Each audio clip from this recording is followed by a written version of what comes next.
Hi everybody, this video is sponsored by a contribution from Anonymous, and here's her story. Hey Ollie, just sent in a contribution, sorry it's not for more, but it's all I can send at present. I'd like to remain anonymous for this video. Basically, I wanted to know if you had any advice regarding how to recover from gaslighting once you've been no contact with the narcissist for a while. I still struggle with how to stop believing that just because I made a mistake or have difficulties doesn't mean that I should be abused. I come from a family where I was often told that my accomplishments weren't real, that what I remembered didn't happen that way, that I was too sensitive to their jokes. They also played the "because we're your parents" card a lot, which made me feel like a child who was whining at any time I stood up for myself or said no to them for valid reasons. Even though I know my parents are self-interested, shitty people, I don't know how to stop discrediting myself. They got me to believe that nothing I do is enough and that I was the one who brought shitty treatment onto myself because of the mistakes made or the wrong reactions I had to their treatment. Any imperfection was commented on, furthering my desire to fix it in order to prevent further abuse. I know this is totally backwards, but I can't stop thinking that I need to control myself in order to get others not to abuse me. Any advice on how to undo this sort of brainwashing? It's causing a lot of unnecessary stress and self-sabotage. Really appreciative of everything you do at this channel. Best wishes for its continued growth. Thanks, Anonymous. You know, that's a very good question, and it's another one where even I'm having kind of like an aha moment, because really gaslighting is what most of us are dealing with. I mean, that is the worst of everybody I talk to or writes me or I do a video for or whatever. What screwed us up the most?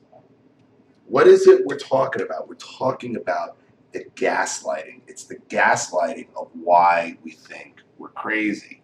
It's the gaslighting is why we second guess ourselves with everything. We've all been gaslighted. All of us. The gaslighting is worse than the abuse itself, because you're still carrying the scar of the abuse, and then it's compounded by you being laughed at for it. It's being turned around against you. You're being made fun of. You're being blamed for it.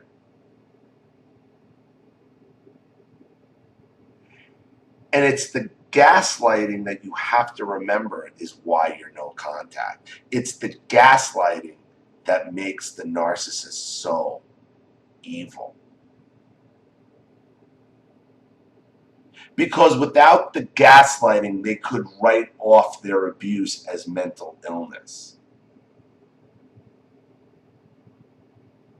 It's the gaslighting that shows the planning behind their actions, shows the thought process of them being able to turn it against you. Crazy people don't do it. Narcissists do.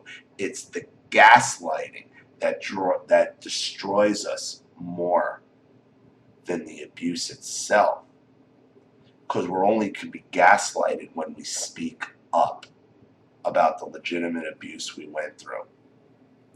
And when that abuse that has been so damaging throughout your life is then laughed at in your face and turned around against you, and you're called crazy. That's what damaged you to begin with. More so than the abuse. If you were abused by a crazy person, you'd still have scars, but it would be different scarring. You'd be able to write it off. It wouldn't follow you around the way it does, because you'd be able to say that person was insane.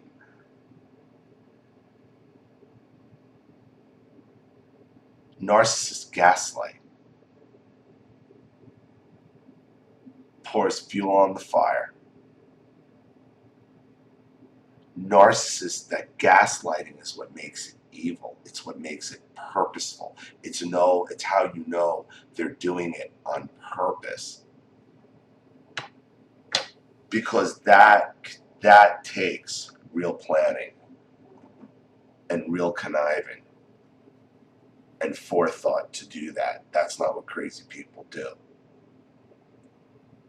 You have to realize it's the gaslighting itself that really, really screwed you up. How you get past that is the $64,000 question. Because that lack of confidence and that fear and that need to protect yourself, that's all within you. Because it's so ingrained in you that everything you say, do, wear, look at can be turned and used against you. So, and God forbid you have a differing opinion than someone. You think that's like a personal attack on yourself. And people can have differing opinions all the time. You know, we take everything so personally because we were blamed for so much that we had nothing to do with and was out of our control because that was the role we played. And until you start believing that that's not the role I'm playing anymore, that's not who I am anymore, you know, you're going to have these battles. And I don't know, other than being able to tell yourself, this person just has a differing opinion. Everything that goes wrong is not my fault. And believe me, I dealt with it my whole life, my whole adult life. Something went wrong that had nothing to do with it. And immediately I'm getting anxiety over it. I'm like, wait, it's not even my department. Like, what? Because you're so used to people just blaming you for shit. When you're getting anxious, you always need to be able to stop and ask yourself, why am I anxious right now? Why am I getting so upset? What do I think is going to happen? Oh, I think they're going to start attacking me. Well, why would they start attacking me? Because I have a different opinion, or, well, maybe they just have a different opinion and this is just how normal people debate or discuss things. Or if, like, why I'm anxious because I want to say something, but I'm afraid they're not going to like it. Well, why wouldn't they like it? I don't know. It's just an opinion. Say it. I mean, if it's not something offensive, you know, we're just so afraid of rejection. And that's not how most of the world operates, really. I mean, people are genuinely pretty friendly, and you can talk to them and you can have differing opinions with them.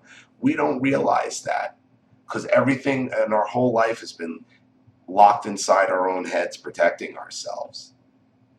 And, you know, you get by that through practice. And, you know, you talk to people and you always got to have it in your head like, you know, this is normal, this is fine.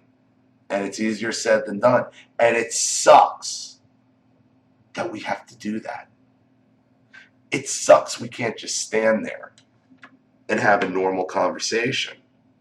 But I think most people don't have normal conversations anyway. Most people are performing regardless. When you meet them, you're showing them your best fronts. Okay? And if people are your friends and you're getting that anxious around your friends because of fear they're not going to be your friends or for whatever reason, and if they've shown you the propensity to leave anyway, if you really think that that's logical, then they're not really your friends. You're hanging out with the wrong people. If they've never shown you a propensity that they're going to leave or anything, and this is all in your head, you got to remember, like, this person's my friend. You could also try being honest with people. Say, like, look, I have a lot of anxiety, self-confidence, you know, just nonsense I went through since I was a kid, you know, always being put down and my shit. So it's like, I'm just sensitive to it. So if I come off a little weird or awkward, I mean, that's what's going on. And I think some people will appreciate that. Just be careful nobody tries to take advantage of you. But watch my last video about how to meeting new people, about getting out of your comfort zone, because you're always bringing in the same type of people. It all falls along the same lines. It really does. You know, a lot of it's common sense. But what you said about the gaslighting and all really stood out, because it really is the gaslighting that destroys us most of all with the narcissist, because it's the gaslighting that proves they know what they're doing,